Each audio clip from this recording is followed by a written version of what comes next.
The more you sleep, the more tired you become. I know that sounds completely backwards, but stay with me for just 60 seconds because I'm about to show you something that breaks everything you thought you knew about sleep.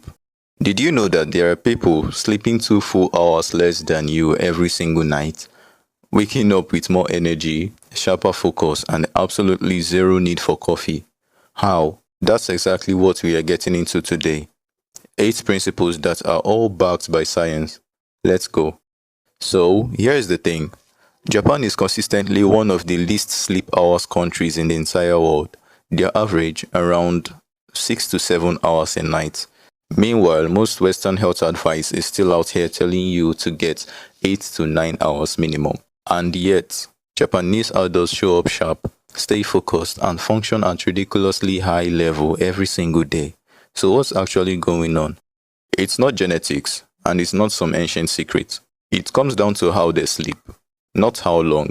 It's a system. And today I'm handing you that system in 8 practical steps you can start using tonight. Let's get into it. Principle number 1, your bed is lying to you. Okay, first question. Have you ever spent 9 hours in bed and still woken up feeling completely wrecked? If yes, there's a specific reason for that. It's called sleep efficiency, and it's the percentage of time in bed that you're actually asleep. Not tossing around and not scrolling Instagram at 1 a.m. Not lying there replaying every awkward conversation you've had since 2014. I'm talking about being actually asleep. The average person in the West has a sleep efficiency of 70 to 75%, whereas the healthy target is 85% or above. So if you are spending 9 hours in the bed with 70% efficiency, you are only getting about 6.5 hours of real genuine sleep. But here is what makes it worse. All that extra time lying awake isn't neutral, it's actively working against you. Every night you lie in bed awake, your brain is learning. And what it's learning is that your bed is a place to be awake. You are literally training your brain to sleep worse over time. The fix is brutally simple. Use your bed for sleep only. Get in, sleep, get out. Give your brain one job in that bed and it will do it properly. Here comes the second principle. Sleep to prepare, not to recover. This one is more of a mindset shift. But don't skip it because everything else builds on it. In Japan, there is a concept called Genki. It roughly means vigorous energy or vitality. And one of the core ideas behind Genki is you don't sleep to escape your day, you sleep to fuel the next one. Sounds like a small difference, right? But think about what it actually means in practice. When you treat sleep like an escape, you crash. You collapse into bed after hours of screen time and stimulation and then lie there wondering why your brain won't switch off.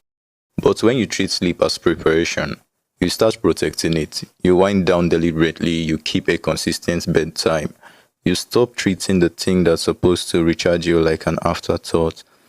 The Japanese don't stumble into sleep, they build towards it. That cultural shift alone is a big reason why they wake up ready to move, even on fewer hours. And speaking of building towards sleep, the next principle is the most practical thing in the entire video, and once you understand it, you will never look at your bedtime the same way again. Principle number 3, the 90-minute cycle rule. Your sleep isn't one long flat experience. Your brain moves through a series of cycles at night, and each cycle runs about 90 minutes. Inside each cycle, you pass through light sleep, deep sleep, and REM. Then it starts over. When you wake up at the end of a cycle, between cycles you feel fine, clear-headed like a normal human being. But when your alarm goes off in the middle of deep sleep, your brain is in a fog. Your body feels like concrete and no amount of lying there hitting snooze is going to fix it. That's called sleep inertia. And most people deal with it every single morning, without even understanding why. It's not about sleeping more hours. It's about finishing your sleep cycle before your alarm forces you out of one. Let me tell you exactly how to do it. Decide what time you want to wake up and count backwards in 90 minutes blocks. Then add about 15 minutes for falling asleep. If you want to wake up at 6 a.m., try sleeping at 12:15 a.m. That's 4 complete cycles, or 10:45 p.m. That's 5. Notice what's not on that list, 11 p.m. or 11:30. Both of these drop you into the middle of a deep cycle right at 6 a.m. Try it tonight, then come back and tell me in the comments if it worked. Because for most people, this single change alone is a complete game changer. Principle number 4, the cool room secret. This one surprised me when I first came across it, and I think it will surprise you too. A large study done across thousands of Japanese homes found that their bedrooms average around 55 degrees Fahrenheit during sleep. That's about 13 degrees Celsius. Now compare that to the average American bedroom, which sits somewhere between 68 and 72 degrees Fahrenheit. That's a massive difference. And this isn't just a comfort preference, that's real neuroscience behind it. Sleep scientist Dr. Matthew Walker explains that for your brain to enter deep restorative sleep, the kind that actually repairs your body and consolidates memory, your core body temperature needs to drop about 2 to 3 degrees. When your room is too warm, your body struggles to make that drop. You stay in lighter sleep stages longer, you toss and turn more, you wake up feeling like you barely slept, even if you were in bed for 8 hours. The Japanese sleep cold and their bodies reward them for it. You don't need to turn your room into a freezer tonight, but try dropping your bedroom temperature a few degrees lower than usual. Crack a window, use a lighter blanket. Let your body do what it naturally wants to do, and watch how much faster you fall asleep.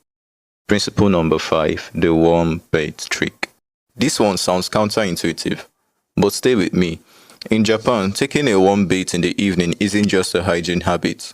It's a sleep ritual, and the science behind why it works is genuinely fascinating. When you soak in warm water, your body temperature rises, simple enough. But here is the part most people don't know. When you get out of the bath, your body temperature drops, and that drop, that rapid cooling, is exactly the signal your brain uses to trigger sleep onset. You are essentially tricking your body into a sleep dive. Your brain reads the temperature drop and thinks, oh, it's time. Beyond the temperature mechanism, a warm bed also physically rinses off the tension of the day. The commute, the screen time, the mental load, your nervous system actually responds to that warmth and release. You get out of the bed calmer, quieter, and genuinely closer to sleep. A shower works too. Keep it warm, not scalding, and give yourself at least 20 to 30 minutes of wind down time afterwards before you get into bed. It's one of the simplest sleep upgrades you can make, and it costs absolutely nothing. Principle number 6, the morning light rule. This one is so simple and so powerful. When natural light hits your eyes within the first 30 minutes of waking up, your brain triggers a surge of cortisol. And I know cortisol has a bad reputation, but morning cortisol is the good kind. It's your body's natural alertness signal. It tells your brain, oh, it's morning, we are awake, let's move. That morning light exposure resets your entire circadian rhythm. It tells your internal clock exactly when the day starts, which directly controls when your brain starts releasing melatonin later that night, which controls how quickly you fall asleep. Morning light doesn't just wake you up today, it programs tonight's sleep. Japan has one of the highest rates of outdoor morning activities in the developed world. There is a reason elderly Japanese people are already out walking at 6 a.m. while a lot of us are still face down in a pillow until 8. Meanwhile, what do most of us do the second the alarm goes off? Phone, bright screen, blue light, notifications, stress. At the same exact moment our brains are trying to calibrate themselves for the day. Here is the fix. Step outside within 30 minutes of waking up, even for 5 minutes. No sunglasses, no phone, just you and the light. Just 3 days. That's genuinely all I'm asking. Try it for 3 days and notice what happens to your mornings. Principle number 7, the caffeine cutoff. Now let's talk about something a lot of people overlook, and that's when you have your last caffeine. Japan runs heavily on tea culture, green tea, matcha, sencha. It's everywhere. But here is what's interesting about how they use it. The Japanese are strategic about timing. Caffeine in the morning or early afternoon, fine, that's fine. But after lunch, they switch. They move to options like mogicha, that's barely tea, or hojicha, which is low caffeine roasted green tea, warm, flavorful, and calming, but without the stimulant heat that pushes back their sleep. Here is why this matters for you. Caffeine has a half-life of about 5 to 6 hours. That means if you have a coffee at 3 p.m., half of that caffeine is still active in your system at 8 or 9 p.m. Your brain thinks it's alert and melatonin gets suppressed. You lie in bed feeling weird and wondering why you can't fall asleep. You are not an insomniac. You just had coffee too late. The fix is simple. Set a caffeine cutoff. For most people, somewhere between 1 p.m. and 2 p.m. works well. After that, switch to something warm and caffeine-free. Herbal tea, warm water with lemon, whatever works for you. That one change alone, for a lot of people, is the difference between tossing for an hour and being asleep within minutes. And lastly, principle number 8, the Inemuri nap. And now, this is my absolute favorite one. In Japan, there is a practice called Inemuri. It translates roughly to sleeping while present. You've probably seen photos of it. People napping on trains, at their desk, sometimes even in the middle of meetings. And here's the interesting part. In Japan, this isn't rude, it's not lazy. It's actually a sign that you worked so hard you earned your rest. It's respected, but forget the cultural angle for a second. Because neurologically, Inemuri is just flat out brilliant. A 10 to 20 minute nap in the early afternoon can restore your cognitive performance almost back to peak levels. Reaction time, focus mode, memory retention, all of it bounces back. No caffeine, no grogginess, just short, deliberate rest. The catch is timing. You have to keep it under 30 minutes. Any longer and you slide into deep sleep.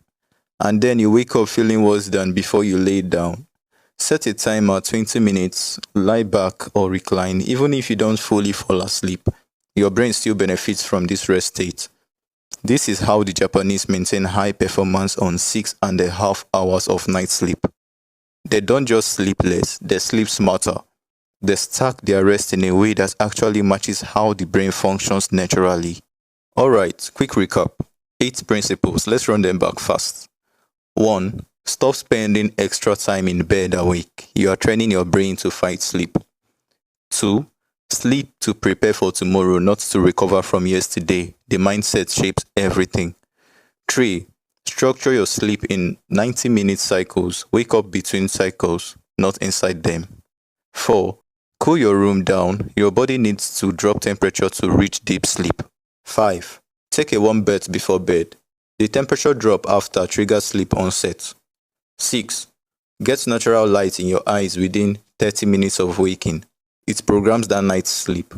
7. Set a caffeine cutoff. 1 to 2 p.m. at the latest. Half your afternoon coffee is still active at bedtime. 8. Use a 20-minute Inemuri nap in the early afternoon to top up your energy without touching your night sleep. No supplements, no gadgets, and no 9-hour schedule. Just 8 things, most of which you can start tonight. The honest truth I want to leave you with is this. The goal was never to sleep as much as possible. The goal is to sleep as well as possible. And those are 2 very different things. Start with just one principle tonight. If I had to pick, go with the 90-minute cycle rule, calculate your sleep window, go to bed at the right time, and see what happens when you wake up naturally at the end of a complete cycle. Then stack the orders in one by one. Cool room, morning light, caffeine cutoff. Build the system piece by piece and watch what happens to your mornings over the next 2 weeks. And if you actually try any of these, leave a comment, seriously. Even just tried it or it worked. I read them all and I genuinely want to know if this helped you. Take care of your body, it's the only one you get. See you in the next one.